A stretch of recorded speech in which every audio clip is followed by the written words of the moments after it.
क्या चाहता है देश का मनोवाद? वो चाहता है कि दलित दलित जैसा दिखना चाहिए, वो चाहता है कि दलित दलित जैसा दिखना चाहिए। हमसे कहते हैं राहुल नागपाल लगते नहीं चमार हो, हमसे कहते हैं लगते रिया मनोज अंसारी नीलम बहुत रितु सिंह तुम दलित हो। तो आपकी नजर में दलित की परिभाषा क्या है? आपकी नजर में दलित की परिभाषा है आपके सामने गिड़गिड़ाता है, आपके सामने डगमगाता है, आपके सामने वो बोल ना पाए, आपके सामने खड़ा ना हो पाए, आपके सामने इंग्लिश और अंग्रेजी तो छोड़िए वो ढंग से हिंदी नहीं बोल पाए। आप ऐसे दलित को चाहते हो, लेकिन ये वो दलित नहीं है साहब, ये बाबा साहब और फूले का वंशज है। ये वो दलित है जो तुमसे बेहतर अंग्रेजी बोलता है, जो तुमसे बेहतर पढ़ता है, जो तुमसे बेहतर भाषण देता है, जो तुमसे बेहतर नेतृत्व करता है। और ये हमने साबित किया है। ये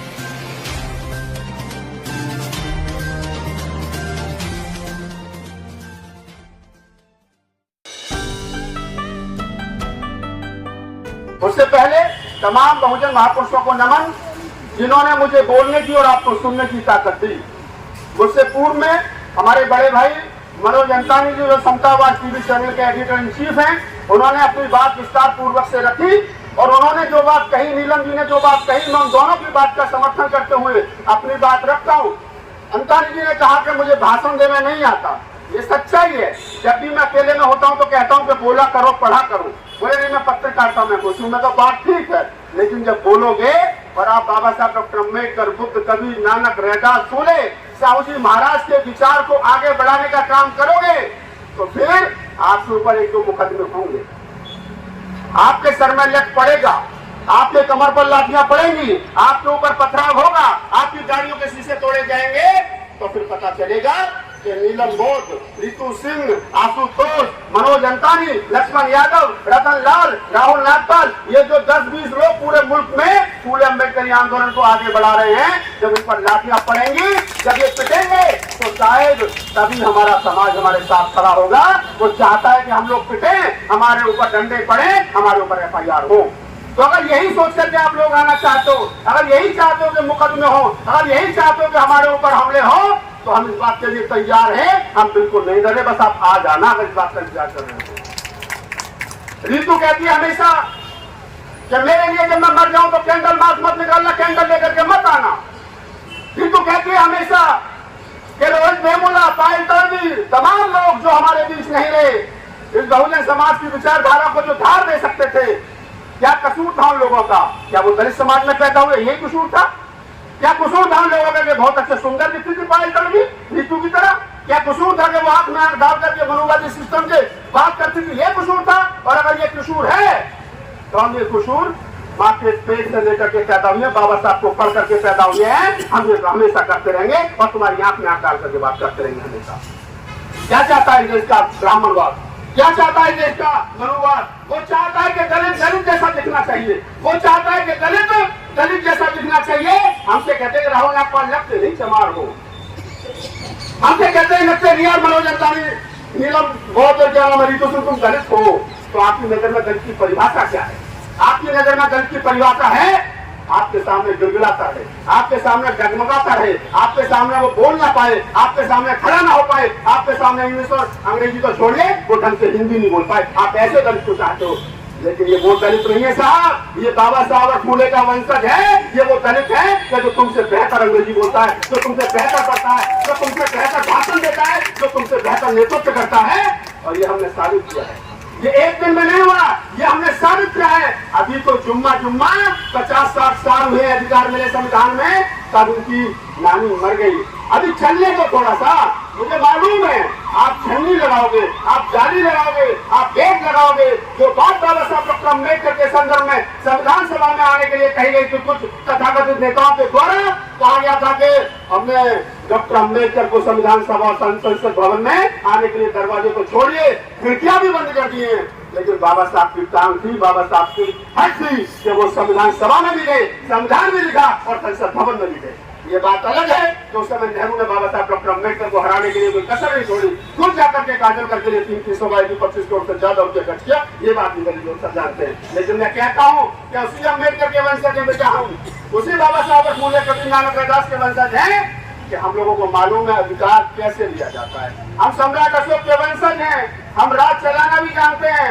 हम रात को कैसे चलाना या अगली पीढ़ी को बताना भी जानते हैं और अपना हक का लेना भी जानते हैं। आज बाबा साहब की पुण्यतिथि है। आप यहाँ कसम खाइए सारे लोग कि बहन रीतू के समर्थन में एक एक बच्चा, अभी छोटा बच्चा भाषण देकर के गया, मैंने बहुत कम बच्चे ऐसे देखे, मैंने 1000 से ज्यादा मंचों पर कविताएं सुनाई, 1000 से ज्यादा 22 राज्यों में प्रोग्राम किए, 10 बार से ज्यादा पार्लियामेंट में खड़े होकर के कविताएं सुनाई। मेरा दावा है ये अगली पीढ़ी तैयार हो रही है और ये मुझसे और रीतू से कम इन बच्चों से ज्यादा परेशान है, इन बच्चों से ज्यादा परेशान है। ये वीडियो सोशल मीडिया पर जाएगा, देखेंगे कि 12 साल का बच्चा दिल्ली यूनिवर्सिटी के कैंपस में खड़े होकर के खुद और फूले की विचारधारा को आगे बढ़ा रहा है, तो वो कहेंगे कि अभी तक तो एक रीतू रतनलाल लक्ष्मण यादव, राहुल नागपाल से परेशान थे, इनकी तो तीसरी और चौथी पीढ़ी तैयार हो गई। समझ लीजिए, जिस आंदोलन में 80 साल के बुजुर्ग लगे हो, जिस आंदोलन में 40 साल का राहुल नागपाल, 45 साल के मनोज अंतानी लगे हो, जिस आंदोलन में हमारी छोटी बहन लगी हो रीतू, और जिस आंदोलन में 12 साल का बच्चा लगा हो, उस आंदोलन को इनकी मनुवादी का रोक नहीं सकते। हमारे रंगों में समय हुआ आंदोलन है और हम इसको रोकने नहीं देंगे। हम लोग, हमारी किसी से लड़ाई नहीं है। अभी अंतानी जी ने कहा ओझा जी के बारे में कुछ, मैं एक बात कहता हूँ, बाबा साहब डॉक्टर अम्बेडकर ने कहा था कि हम ब्राह्मण के विरोधी नहीं, ब्राह्मणवाद के विरोधी हैं, हम मनुवाद के विरोधी हैं, हम किसी जाति के विरोधी नहीं है। लेकिन मैं एक बात कहता हूँ कि ब्राह्मण उस टाइपराइटर की तरह है, उसे दबाव कहीं से लगेगा वही जाकर के नाम का मतलब सीधा होता है। तब मैं कहता हूँ आप तमाम लोगों से कि मैं ब्राह्मणों का धन्यवाद करता हूँ, मैं ब्राह्मणों का धन्यवाद करता हूँ। किन ब्राह्मणों का? उन ब्राह्मणों का जो अम्बेडकरवादी थे, उन ब्राह्मणों का जो बुद्धवादी थे, कबीरवादी थे, नानकवादी थे, रैदासवादी थे। अगर आज की तारीख में हम भारत में बौद्ध साहित्य पढ़ पा रहे हैं तो मैं राहुल सांकृत्यायन को धन्यवाद करता हूँ। जैसे वो ब्राह्मण थे लेकिन तिब्बत और चाइना से जाकर के गाड़ी भर भर करके वो बौद्ध साहित्य लाए, उसका हिंदी में अनुवाद किया, तो आज मैं राम बौद्ध साहित्य पढ़ पा रहे। मैं भगवान प्रसन्न का धन्यवाद करता हूँ जो बाबा साहब डॉक्टर अम्बेडकर के साथी थे, जाति से ब्राह्मण से पूरा जीवन बौद्ध धर्म के प्रचार में लगा दिया। मैं सुरेंद्र कुमार शर्मा का धन्यवाद करता हूँ जिन्होंने पूरा जीवन बौद्ध धर्म को बढ़ाने में लगा दिया। मैं अनुराग ओझा जैसे बच्चों का धन्यवाद करता हूँ और तमाम लोगों का धन्यवाद करता हूँ। आइए, ये लड़ाई मानवता को बचाने की है, ये लड़ाई समता, स्वतंत्रता, बंधुता, भाईचारे को बचाने की है, ये लड़ाई इस देश की आदिवासी औरतों के मान सम्मान को बचाए रखने की है, जिसमें कभी मनुस्मृति और तमाम हिंदुओं के धर्म ग्रंथों में कभी सम्मान नहीं मिला। हमारा क्या मतलब है? हम क्यों खामों का अपना समय, कीमती समय निकाल करके ब्राह्मणवाद को और हिंदुओं के धर्म शास्त्रों में करने निकाल लेंगे? हमारे पास तो बहुत काम है, हम क्यों करने निकालेंगे? लेकिन हमें मालूम है इस देश को विश्वगुरु बनने से यही धर्म ग्रंथ रोक रहे हैं। अगर इस देश को सही माने में विश्वगुरु बनाना चाहते हो तो मनुवादी सिस्टम को और हिंदूवादी सिस्टम को आग लगा दीजिए। जब तक उसको आग नहीं लगाओगे तब तक कुछ होने वाला नहीं। मोदी जी कहते हैं कि हम इस देश को विश्वगुरु बनाएंगे, बनाइए साहब, लेकिन रास्ता कौन सा है विश्वगुरु बनाने का बता दीजिए। एक आदमी खड़े करके दिल्ली में कहे मुझे मुंबई जाना है तो मुंबई जाने का रास्ता तो पूछा जाएगा कि ऐसा तो नहीं है कि मन मस्तिष्क में तो मुंबई चल रहा है और रास्ता आपका पटना की तरफ जा रहा है। मोदी जी वही काम कर रहे हैं, यहाँ कहते हैं कि हमको देश को विश्वगुरु बनाना है, लेकिन रास्ता जो वो हिंदू राष्ट्र बनाने का पकड़ रखा है। हिंदू राष्ट्र कभी विश्वगुरु नहीं हो सकता। विश्वगुरु का सिद्धांत समता, स्वतंत्रता, बंधुता, करुणा, भाईचारे पर खड़ा है जो बुद्ध के सिद्धांत से आता है। जो लोग ये कहते हैं विदेशों में जाकर के हम बुद्ध की धरती से आए हैं, अच्छी बात है भाई, विदेश में थोड़ी झूठ बोलोगे, वहाँ थोड़ी मीडिया है ये मनुवादी मीडिया, मोदी मीडिया जो तुम्हारी गलत बात को सही ठहरा देगा।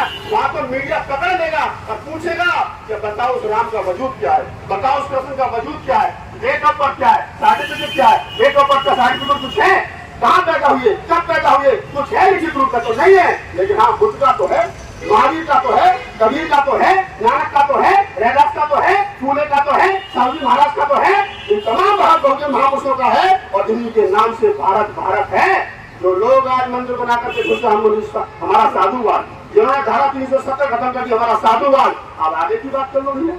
अब बताओ देश की आधी आबादी को न्याय कैसे मिलेगा?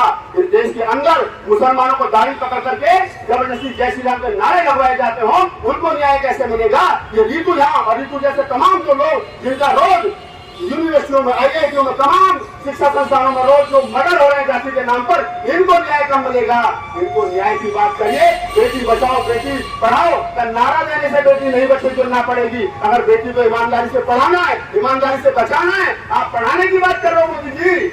आपका सिस्टम RSS के लोग कहते हैं कि बेटी पढ़ाओ, जो बेटी पढ़ गई प्रोफेसर हो गई, सब कुछ कर लिया, दिल्ली यूनिवर्सिटी में पढ़ाती है, वो रोड पर न्याय मांग रही है, तो कौन से पढ़ी लिखी, इससे ज्यादा पढ़ी लिखी कहां से लाओगे भैया, बता दो। तुम्हारी डिग्री तो हमने चेक नहीं की, ऋतु की तो डिग्री तुमने चेक करके यहाँ यूनिवर्सिटी में प्रोफेसर रखा होगा, बिना चेक करे तो नहीं रख दिया।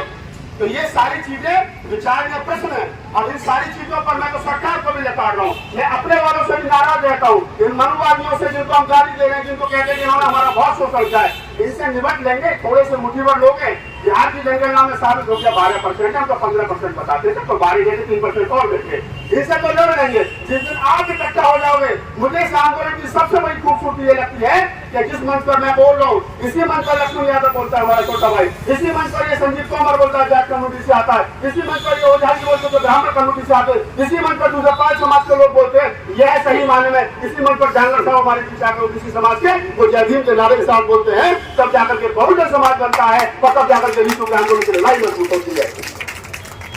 101 दिन मैं कल इंटरव्यू किया ऋतु का, मैंने पूछा कि 101 दिन की क्या उपलब्धि है, रात को 10 बजे इंटरव्यू किया, मैंने चलाया, मैं कहता हूँ इंटरव्यू देखिए, आप लड़ेंगे, आपका रास्ता ठीक होना चाहिए, आप जीतेंगे, क्योंकि इस देश के अंदर अम्बेडकरवाद ही ऐसा है जो इस देश के अंदर मनुवाद को हरा सकता है, बाकी किसी की ताकत नहीं है। और आपको मैं बता दूं, जो लोग रात के अंधेरे में बाबा साहब डॉक्टर अम्बेडकर की मूर्ति तोड़ करके चले जाते हैं, जो लोग पेरियार को गाली बकते हैं, समझिए, सोचिए, विचारिए कि जो डॉक्टर अम्बेडकर की जिस डॉक्टर अम्बेडकर की मूर्ति इनको डराती हो, जिस पेरियार की मूर्ति इनको डराती हो, वो डॉक्टर अम्बेडकर का पेरियार का विचार कितना रात को इनको डराता होगा, जरा सोचिए। तो मूर्ति टूट रही है, टूटने दो, कोई दिक्कत नहीं है, आप किताबों को मत चलने देना, उनके आंदोलन को जिंदा रखना, उनके विचार को फैलाना। और मैं दावे के साथ कह रहा हूँ, इस देश के अंदर अम्बेडकरवाद स्थापित हो चुका है, बुद्धवाद स्थापित होगा, ये असमानतावादी मैदान छोड़ करके भागेंगे, देश में समता बंधुता भाईचारा